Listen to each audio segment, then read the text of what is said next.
Я очень любил свою бабушку и очень любил ее расспрашивать, как раньше одевались, как раньше проводили время, кто был ее бабушкой, кто был ее дедушкой, прадедушкой, на каких музыкальных инструментах играли. И она рассказывала о том, что в Заинском районе, в селе Багряж,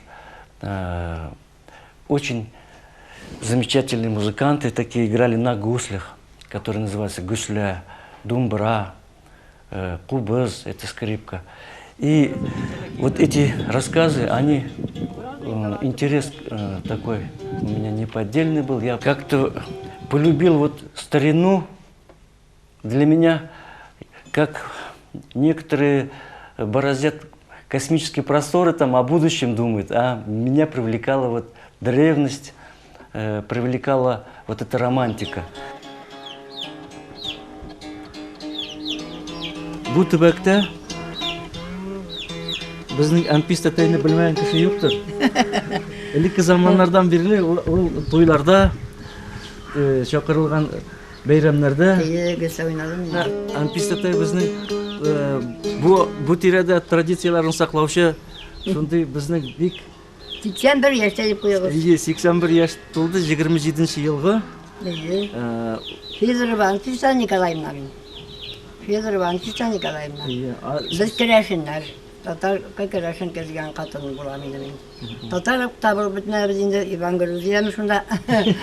Когда мне было лет 17, это вот когда то время, когда юноши или девушки, они строят, мечтают, планы о том, как будет проходить их дальнейшая жизнь, судьба. И вот тогда вот мне приснился такой сон, вещий сон, я прямо скажу, потому что вдруг я вижу, что я такое заброшенное село, и заброшенный дом, и глубокий подпол там.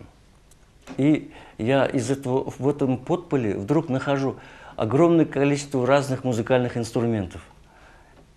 И я так обрадовался и начал передавать эти инструменты наверх.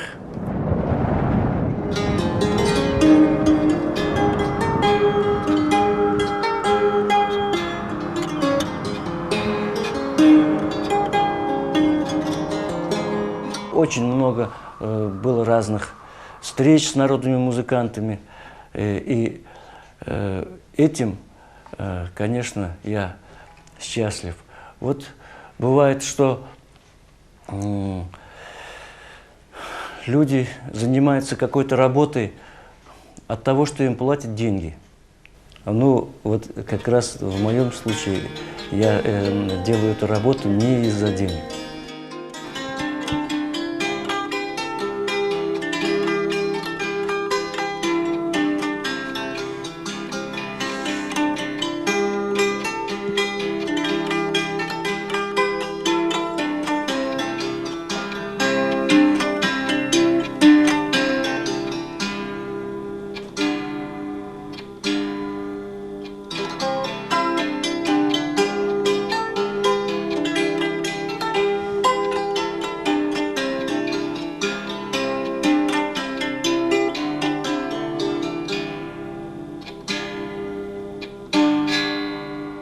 А танбури мы знали, что всего лишь это такой среднеазиатский инструмент.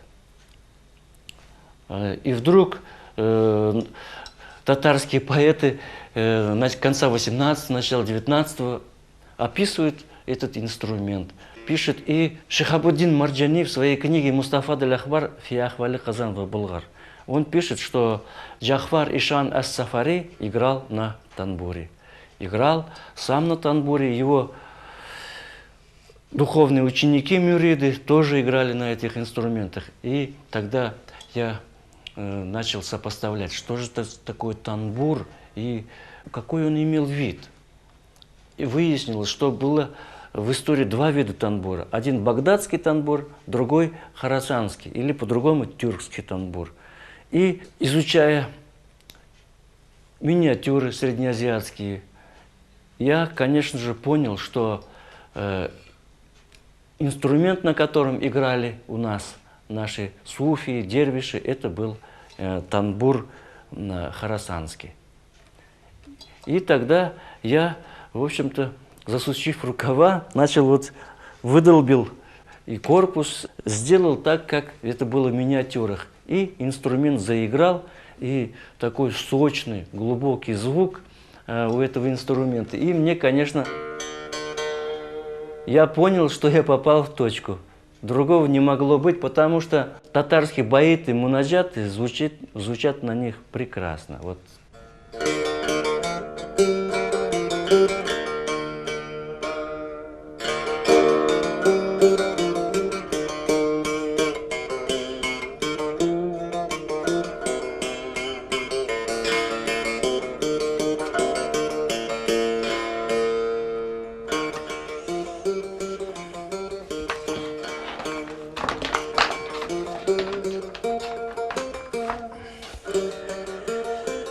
Так,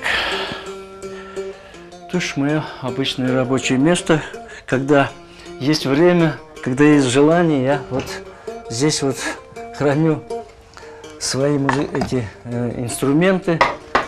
Тут ножовка.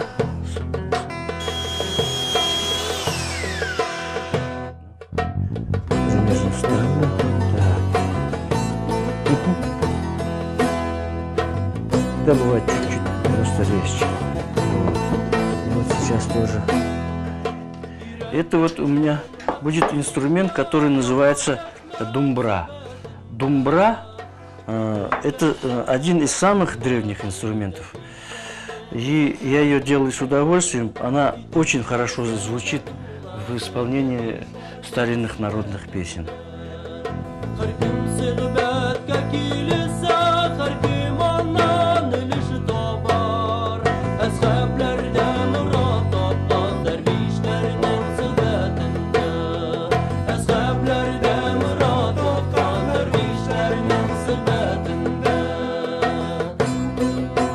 Ну, еще, конечно, изготовление каждого инструмента, это вот как будто родить ребенка, и, в общем-то, его долго вынашиваешь. И каждую дощечку с любовью строгаешь, пилишь, и в результате с нетерпением ждешь, как же он зазвучит. И когда он звучит красиво, приятно, конечно, доставляет огромную радость и удовольствие. И те инструменты, которые я сам изготовил, я их, конечно, и узнаю из тысячи, и они, мне кажется, звучат лучше, чем все остальные. Конечно, некоторые инструменты еще в памяти народной.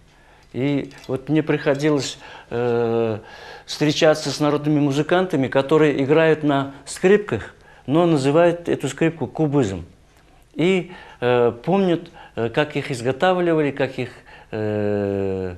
технологию, и, конечно, я записывал их рассказы.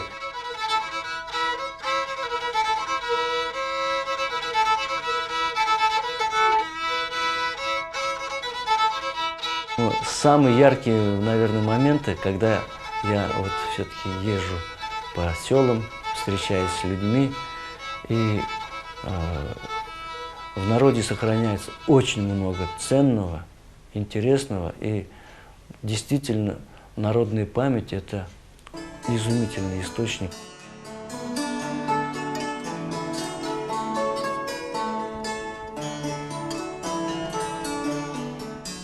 например, в Оренбургской области, в селении Озерки, одна бабушка, под 90 уже ей было, она так обрадовалась, когда увидела меня и говорит: я так ждал, когда ты придешь и запишешь старинные эти баиты, мунаджаты, которые я знаю, я тогда смогу спокойно умереть. Она свыше 30 таких произведений спела, и я, конечно, записывал тоже это с таким просто в состоянии, что я прикоснулся к таким глубинам. И потом она рассказала свою историю. Оказывается, эта бабушка, когда ей было 15-16 лет, ее выдали за старика. Видимо, муллу, такого видного ишана. Ему уже было где-то к 80. И она всю жизнь с благодарностью вспоминает об этом человеке.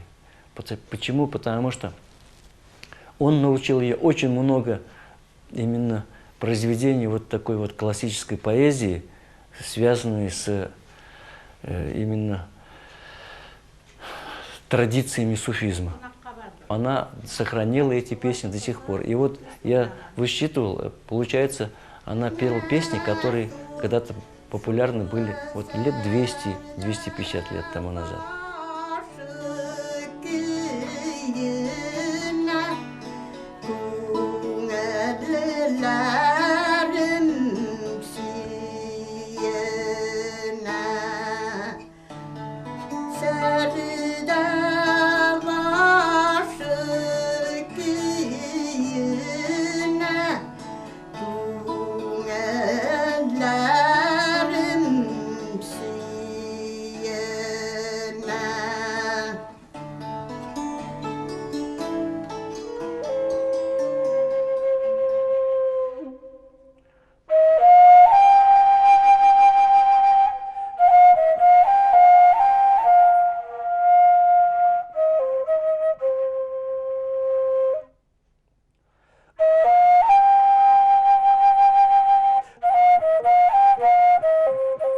И такой курай, иногда говорят, это курай башкирский, этот курай татарский, этот курай еще там нагайский.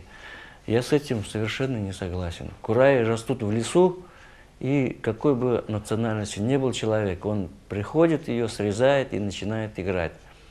И графы с пометкой национальности такого инструмента нет. И поэтому русские называют это дудка, а это растение дудник. Мордва называет это нудей. Тюрки называют курай.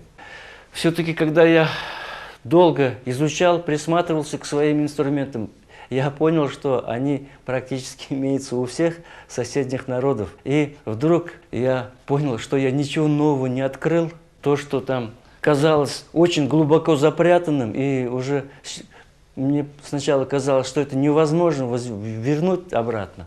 А оказывается, это, в общем-то,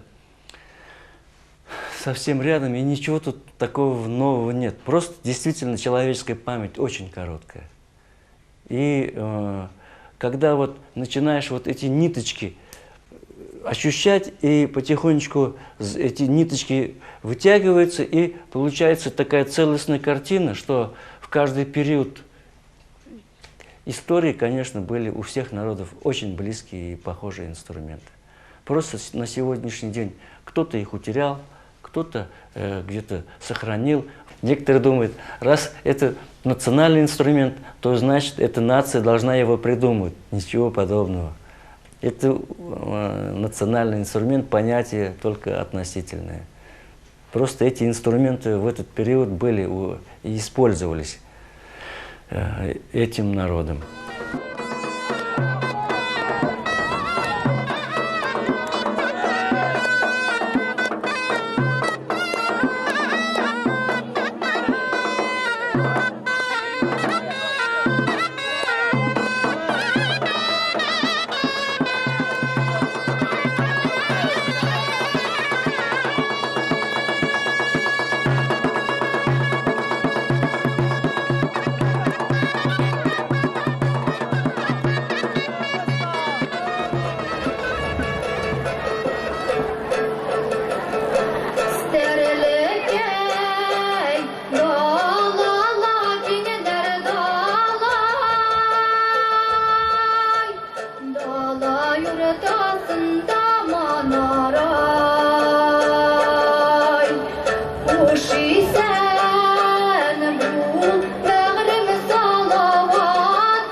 Yazıvağına buldu bu aray.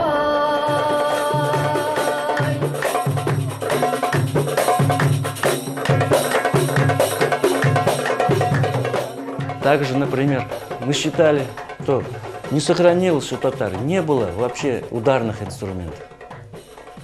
А если почему не было? У всех народов вокруг было, а только у татар не было. Да, оказывается, они были, и их следы до сих пор сохраняются. И то, что было в истории, оно бесследно не исчезает, обязательно появляется. Например, многие баиты, мунаджаты, там ритм классический, такой арабо-иранский, восточный классический ритм. И когда я долго вслушивался, чтобы понять суть этих ритмов, и вдруг я услышал звуки уже ударных инструментов. И когда я решил попробовать все-таки вот эти ритмы, чтобы они прозвучали, и они так естественно начали звучать с этими баитами, и опять-таки я понял, что искусственно это не приклеишь. Некоторые даже говорят, когда я играю на этом инструменте, который называется даф, вот у меня здесь есть чуть-чуть, я еще сюда кожу должен натянуть, мембрану. Ну вот такой инструмент, и многие даже считают, что я просто где-то записал, расшифровал, и это использую. Но, хотя на самом деле это нужно было вычислить и заново, как говорится, запустить.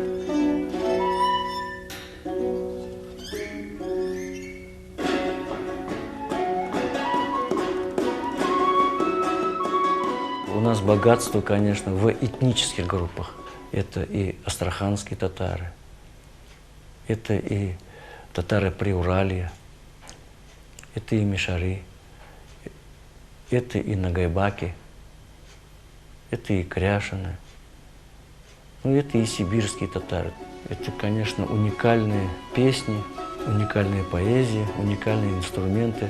Уровень цивилизованности каждой нации определяется тем, как оно относится еще к своему наследию.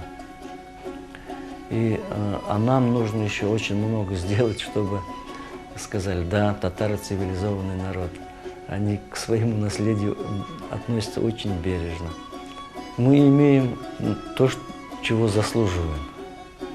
Хотя, конечно, хотелось бы, чтобы татарская культура имела свое лицо. Современной культуры только мы свое лицо сделать не можем.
А где ваш трос?